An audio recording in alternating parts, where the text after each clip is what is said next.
In my first lab, I charted the motion of a volleyball at constant velocity through the hallway of my dormitory.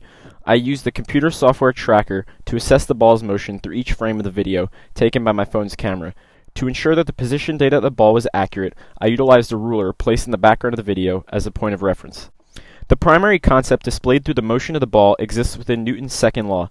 One of the key tenets of this law states that an object's final position is equal to its initial position plus the average velocity, v average, seen in the formula above, multiplied by the change in time, delta t. It also states that the final velocity is equal to the initial velocity plus the net force on an object, over the mass, times the change in time. Since we're assessing the ball's motion with constant velocity in my video, it is implied that the final velocity is equal to the initial velocity. Furthermore, this proves that the net force on the ball must be zero, as neither the mass nor the change in time can be equal to zero. So why does this all matter? What is so important about Newton's second law? By modeling constant velocity motion in this experiment and modeling motion in general, we can take note of how the environment interacts with an object or system. Also, everything is subject to Newton's second law. Even I, sitting in my chair working, am subjected to several different forces.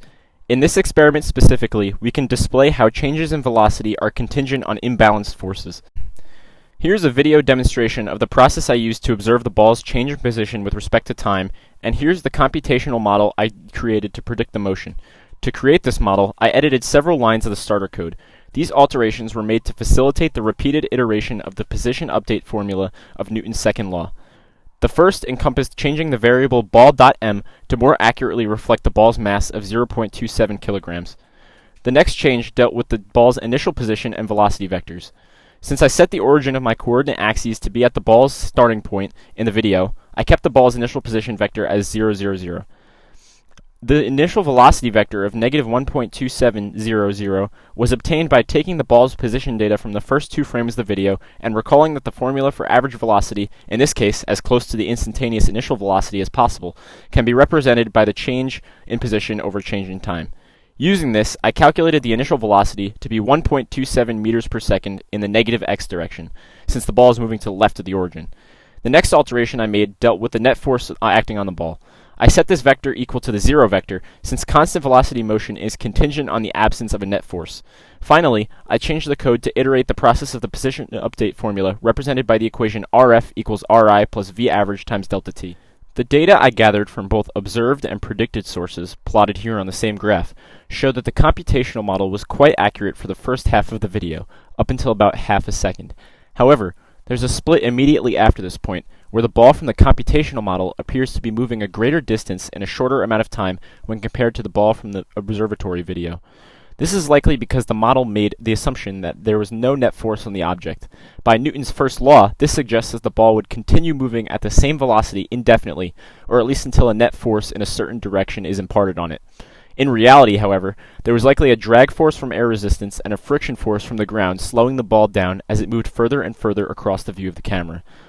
Also, tracker only interpreted the horizontal motion of the observed ball, and the observed ball could have been curved or rolled at an imperfect angle. These factors would explain the shallow slope of the observation line in the comparison graph seen earlier. If I were to change the orientation of the axes in my observation video so as to make the ball move in the positive x direction, several notable changes would be seen. Firstly, the position graph for both the predicted and observed values would be represented with lines that travel upward in the positive x direction. The drag and friction forces that originally caused the discrepancy between the predicted and observed lines would cause the observed line to curve slightly downward, as the velocity of the ball would be decreasing. Finally, the velocity graph in my computational model would be a constant positive line, as opposed to its current status as a constant negative line. Though my model displays how the ball moves under constant velocity, it does not imply that there are no forces acting upon the ball. It simply states that there is no net force in a specific direction. The forces acting upon a ball are equal in magnitude, and they cancel each other out. For example, I could be pushing the ball against a windstorm with a leaf blower of equal power to the winds, and the ball would move in a state of constant velocity, as the force of the leaf blower and the wind are of equal strength and opposite direction. So how can I improve the accuracy of my computational model?